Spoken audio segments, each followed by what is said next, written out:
Hi, it's Vanessa Conlin, head of wine for Wine Access. I am really excited to be here today because I get to chat with not just an amazing vintner, an educator, a brand ambassador, all around amazing guy, a master of wine, a friend of mine, but also kind of a crusher of dad jokes, which actually is kind of a thing at Wine Access. So I'm pretty excited to chat with Martin Reyes, who is going to join us momentarily under the Peter Paul Wines handle. So for anyone who hasn't tried the amazing wines from Peter Paul, I have the 2016 Napa Valley Cabernet Sauvignon, highly awarded accolades, named one of the best U.S. wines or Cabernets by Wine and Spirits magazine, and a best buy. Also quite a value, so $45 down to $35 on a case. So kind of an amazing find for Napa. Add Martin here. Of course, whoever is next door has just decided to do construction, but kind of the world we live in. And there you are. Martin, great to see you. Hey, Vanessa. How's it going? Oh, it's going. It's like an obstacle course, like those ninja obstacle courses that happen when you, but instead of athletic, it's more like social and work and running a daycare out of your house and a school, and then your own business out of here. So I'm great. I'm happy to be here. Thank you for doing so. And we were chatting just before we went live here, but we might have a special guest star, I understand, making an appearance on the show. So who might we hear or see in the next couple of minutes? Oh, don't tell him yet, otherwise he'll start saying his own jokes, and they're much funnier than mine. All right. Well, I'm not at home today. I'm actually at the office. But when I go live from home, there's always like a 50% cat appearance chance. So this is not new to the Wine Access Live. So don't worry about it. But anyway, we're so excited to offer this wine tomorrow. Just have to get this out there first. So 2016 Yes. vintage, Peter Paul. I mean, for Napa Valley Cabernet Sauvignon, we're offering it for $45 with a discount on cases, even off of that. That's an amazing price for Napa Valley Cabernet. So what is your secret sauce? How can you make such a beautiful wine for such an affordable price? So I would say it starts with Peter himself, my boss, Peter Paul. He's a real guy. That's his name. And we, of course, do make a single barrel Mary, for those who are asking where Mary is. So got to get that part out of the way. And this to him is he made his money in financial institutions earlier. Like, the stories are common, right? To make $1 million in the wine industry, you start with 10 million. A large fortune, you have to start with a small. Large fortune, make a small fortune, you have to start with a large one, right? Right, exactly. Yeah. And so the point here is that we do run lean and mean, and he's a smart businessman. So we don't have a tasting room. We don't have we don't have all the licenses that allow people to come. We don't own our own property. We don't rent out, or rather purchase a lot of capital to do this. So it's a fairly lean operation. And of course, I would also admit that it's less romantic, right? Goodness, what's he doing there? It's less romantic by not having that farmer to the link between the same farmer making the same, growing the same grapes, going to the same bottle. And that is, and as you and I both know, I used to be a wine buyer for a long time. You still are. There is that notion. There's a romance there, but that's not the only way to make wine, right? You also can take resources and collaborate with different people that you know in the business when you're friends with either winemakers or estates or producers or people who make or own different sources themselves. And there's also that I think in a small way you would say that we are micro negociant. A negociant is somebody who trades in wine, whether it's juice or wine that has yet to be bottled, right? And there's nothing, I would say, first of all, there's nothing wrong inherently with buying and selling finished wine. We, as Peter Paul, 2,000 case production property, have recently sold some of the Cabernet Franc that I made from start to finish. Why? It didn't fit in my program. It didn't all of it. I sold 2 barrels to somebody for kind of a loss, honestly. And that person picked up what is a $75 Cab Franc for much less than that. And so he went off and he's doing his own blends, right? So small or large, there's not always a sync with what you make versus what you need. By the way, this is 2016 Cabernet. I just saw that. Yeah, thank you for right. For that. Yeah. So that is where you're able to, if you know, do handshake deals, get a few barrels of this, a little bit of that. You know, a source here that either makes wine for you or I make wine for them, and then we trade. There's an element there of blending. I think that unless you have the top terroir in Napa, and you have 100% Napa, 100% varietal Cabernet on perfect hillside, you spend millions, right? Millions over many years to get to that expression, and it's not exactly proven yet. Right? So you're taking a risk the whole time. That's one way of doing it, which is admirable and brave. The other way is being what we are, which is a micro negociant. And let's not be, I want to make sure that we do make wine from Mushroom River and from Petaluma Gap from scratch. Our Sonoma Coast Chardonnay and Bacigalupi Chardonnay and Terra de Promesio Pinot Noir. But those are rooted in a sense of place, whereas this is rooted in a sense of relationships. And so to answer your question a long roundabout way, we are able to leverage quality and deleverage cost. And that's why we're able to sell this for what it is, for $45. Well, but that's the short version. No, thank you. That was very informative, and you actually led me into one of the questions I wanted to ask you. But before I do, we did have a question about where to buy it. We can buy it at Wine Access tomorrow. Wine Access.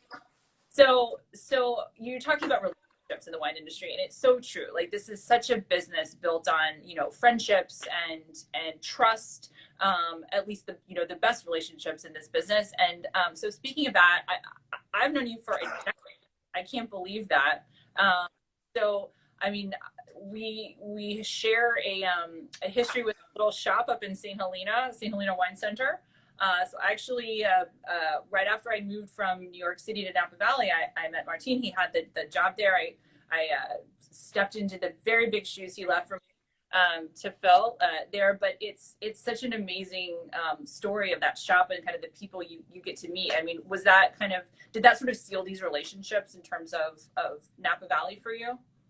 You know what, Vanessa, good kudos for like bringing me back to the main point, because that's one thing that I sort of skipped, is how do you develop the relationships, and can anyone just do this magic of micro negociant or whatever. And anyone who lives in Napa and works in Napa for over a while, we all realize how tiny it is. It's a huge, has a huge footprint in terms of global recognition, but overall we're small. We're a sixth the size by acreage of Sonoma, right? Right. And a small couple little corridors that do that. So yes, I worked as the buyer for St. Helena Wine Center. Now it's called the Bottle Shop, and they're doing great. So that's awesome. Hi to Judy and hi to Jessica if and when they ever look, and to Tom. I think he's in Palm Springs. And yes, you tend to buy and place on a shelf, right, over the course of many years, those types of people that you eventually become friends with, and the ones that are really good, or the people are really good peeps, right? You tend to build a natural bond with. It is no surprise to me that you and I are still friends. No surprise at all. It's no surprise to me that when you asked me about becoming trying to go into the MW program, I try to talk you out of it, to talk you into it. I said, don't do it unless this, because otherwise this and this and this and this. And you're like, I'm game. So then you went to the right reasons. So the same relationship that I feel in terms of comfortable talking with you about anything really, and the times when that one moment when you texted me at night a few months ago, like, I did it, I'm an MW. I'm like, yes. There is this camaraderie. There's this relationship that's never broken. That same thing exists with producers, winemakers, places, people that I've supported over the years or supported the shop over the years in Napa. So there, from that point, you say, hey, call up somebody. I need some Petit Verdot. Do you have any? I need a barrel, really high-end barrel. Or do you have any extra Cabernet from so-and-so? Or you know what? Gosh, Cab Franc. I have Cab Franc that I made. Can I trade you some of this? And so that does become, it becomes this playground, not playground, but this, I guess it is, in terms of making the wines that one can make for Peter Paul or anyone else. And I can assure you that if this wine was bottled under the original sources as they were, if they had accepted that quality for themselves, various places, this bottle would range anywhere from $85 to $250, right? The pieces that made this $45 wine, you know. So that's, I think, part of why it came out pretty good. Yeah. Well, we're also getting a lot of love for your shirt, by the way, which I appreciate also. But oh my gosh, you're right, Vanessa. You didn't ask for this shirt. You asked for the other one, and I put this shirt on by accident. I liked all three. We coordinated fashion today, but I liked all three. Fine. Let me fix that. I'll fix that. Okay. There we go. This is the one you wanted, right? Yes. Yes. Okay. So, so tell me about how did you get into wine? Like, what was your first experience with wine, and what was it that actually hooked you? Are we allowed to swear on this or not? You know, probably not. I'm cool with it, but you're the one with the son running around. Well, he's a 1.5-year-old. He doesn't know yet. Maybe he does. I won't. I became heavily inebriated, excuse me, in Paris as a college student, and that with wine, and that buzz was very different than any other buzz I'd ever experienced.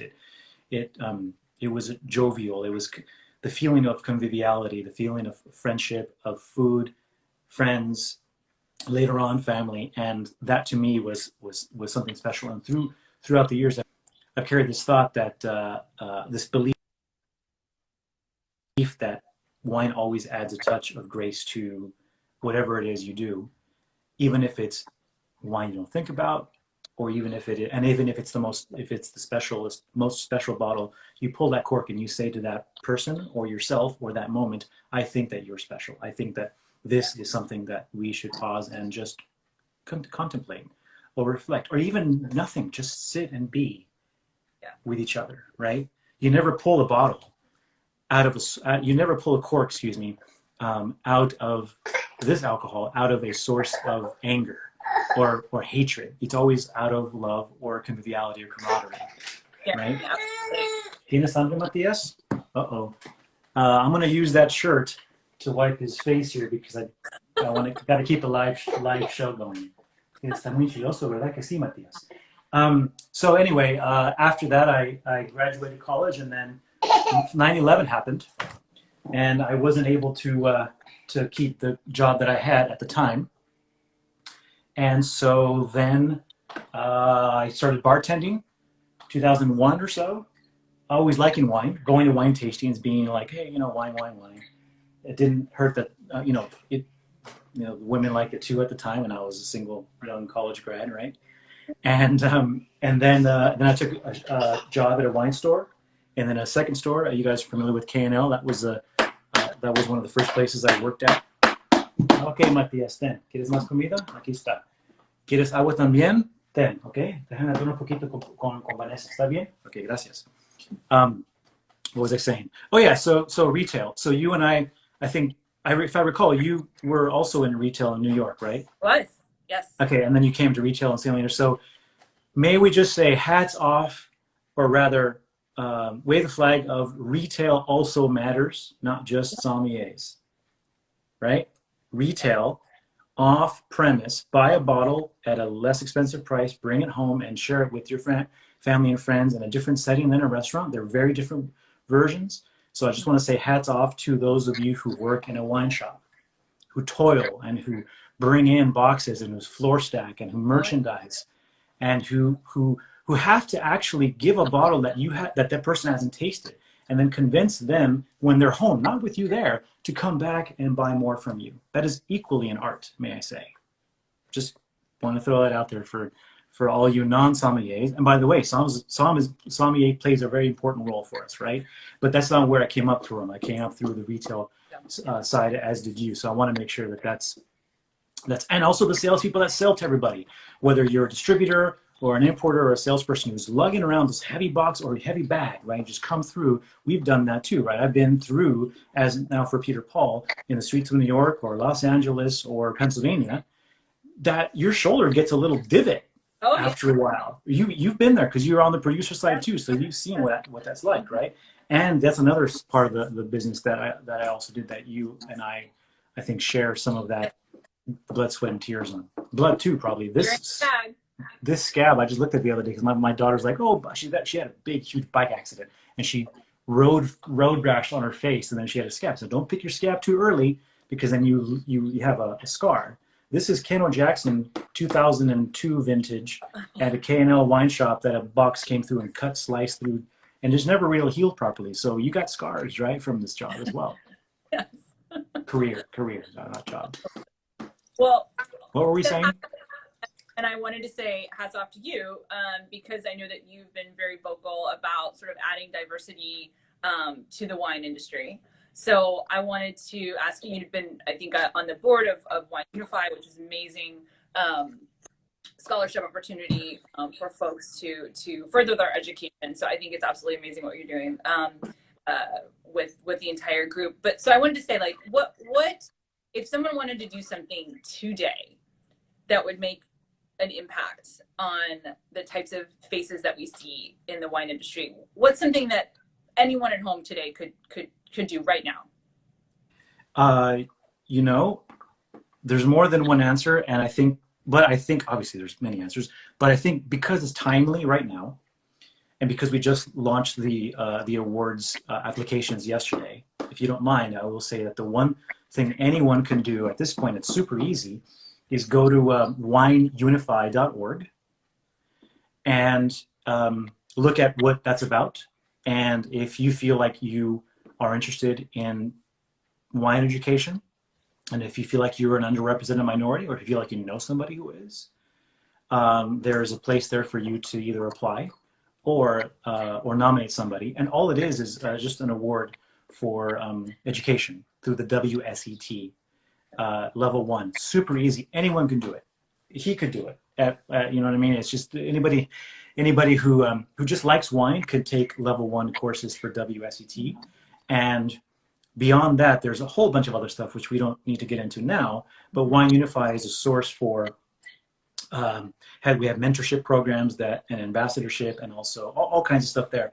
And the idea is simple: that creating a more inclusive environment in wine helps everybody, not just different people of ethnicity, not just whites, blacks, Hispanics, whatever. Because there's also a group of people who, if they start learning about wine, they start buying it. So it actually helps economically to feel like a welcoming community, right? An unintended consequence of the Disabilities Act to make all those ramps for disabled people, right, on stores. Yep. Oh dear. Is that it became easier for cyclists and parents with strollers to go up the same place. Yes. And all elderly people as well, right? So like my mom. And so everybody wins when everybody's included. And the fact is, Alicia Towns Franken said, wine is naturally inclusive, right? And so that's where we start. So if that's sounds like something that's interesting, check it out. Did I think that answer your question? You did very eloquently, and I obviously am. I think we're both educators for WSET, and I'm such a big fan of it. And that's what hooked me. Yeah, I was a starving artist and I had been working in restaurants, so I knew a little bit of time. But I didn't have like that epiphany bottle where you get to name some like really fancy old first growth Bordeaux or whatever that you drank, and you're like, oh, this is really cool. Like I went to a class. Yeah. Yes. Exactly. And that's class. Me fall in love with wine, and it was just so I love that you guys are sponsoring level 1. So that's the awareness of those classes, the awareness of just being that having access is sometimes all it takes, right, Vanessa? Right. Yes. Yeah. Nice plug for access, by the way. Thank you. So I do have to ask, obviously we're meeting one of your kids today, and I know you have another a beautiful child. So where did your love or your affinity for dad jokes come from? And can we maybe partake in a few dad jokes while we're here? Wow. Well, I used to be the dirtiest joke teller, as many, I think a lot of us feel a kinship towards that. And I respect a very good salacious joke every now and then. But obviously, I feel when you're around your kids all the time, especially nowadays for the past 6 months, All the time, yeah. that you're not able to. And I've been in dad joke messages thinking for a long time, but especially now, it is clear to me that we view punnery and other jokes like that with, I think, equal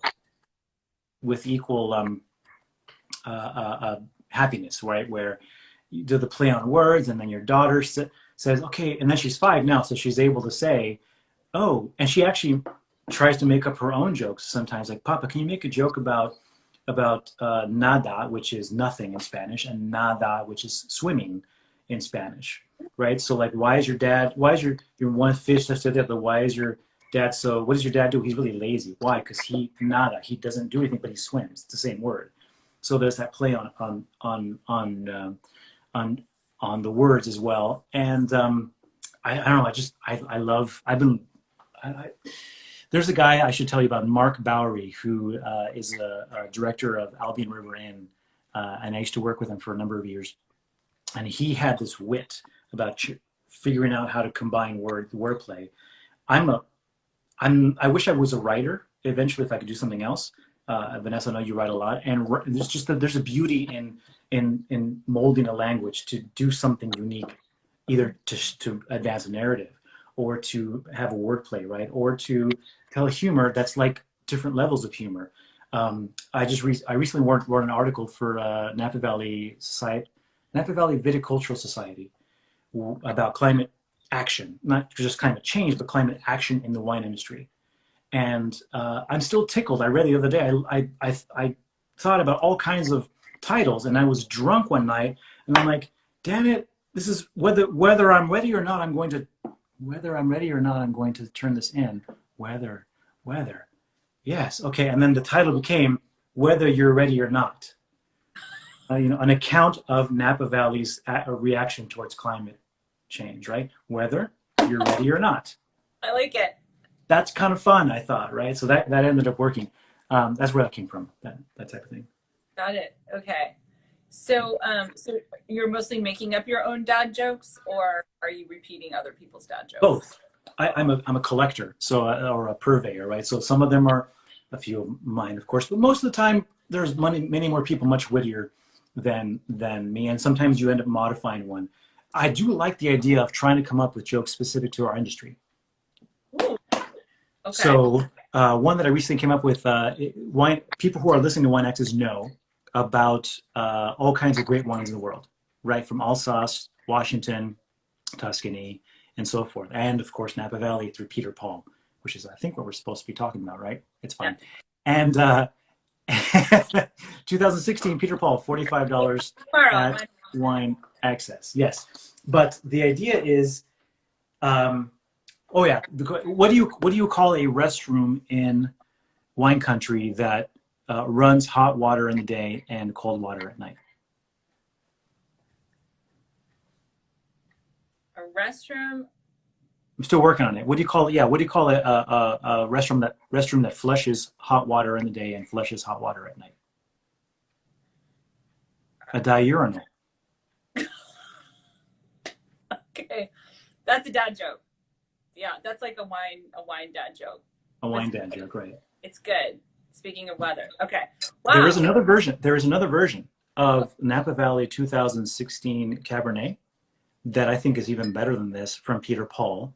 It is the exact same wine, but I removed all the alcohol through technology. So it is a non-alcoholic Napa Valley Cabernet, and it is the best Cabernet for Napa Valley, non-alcoholic, that you will ever try.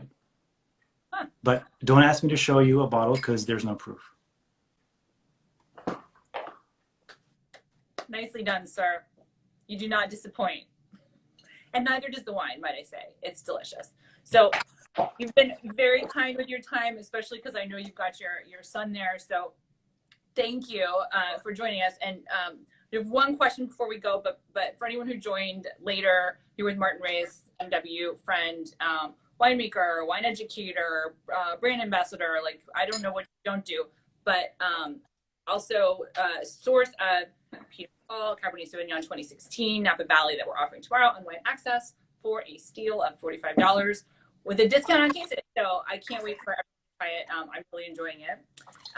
So last question for you though is I just named all these things that you do. So it's a very long list. So what's next if you could do anything that you haven't ventured into yet?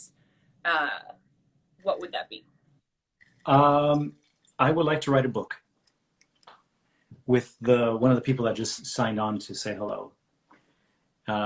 There's a lot to be said in the industry, a lot to be said in the wine industry. And it's surprising because wine people are not short on words. We have opinions, right? And I think those opinions eventually, like they create like foam at the very top, where like the topics or the trends or the ideas or the concepts sort of float to the top, the ones that become meaningful and the ones that move the industry forward through all these voices. And I would like to someday, not someday, but I guess someday, yes, someday write a book. But also eventually I want to go, well, this next one is a little bit of a secret because I don't want people to beat me to it, but there is a podcast that I want to be on, national podcast that I don't want to say the name because I want my clear path towards that. And it's been a bucket list for 8 years. Okay. And I feel like if I've made it, once I drive a forklift at a winery and once I make it on this podcast, I feel as though I've made it in the wine business. Wow. I haven't yet. I can't wait to find out what podcast that is and to listen to it. And I don't know if you know this, but I actually have my forklift operator's license from when I worked. Are you serious? Yes. I bow down. I absolutely bow down to you. Wow. I have to tell you, like, they make you go in reverse. Like, they put like cones. So not only do you have to go first, then you have to lift things, obviously, but then you have to go in reverse. And you go, I have to always beep. You can't ever like back up without, or go anywhere really without beeping. And so then you have to go through the cones like in reverse. And I might have clipped a few, but they let that slide. So it's one of my proudest moments. So can I ask you a question? Of course. When you received your forklift operator license, was that very uplifting?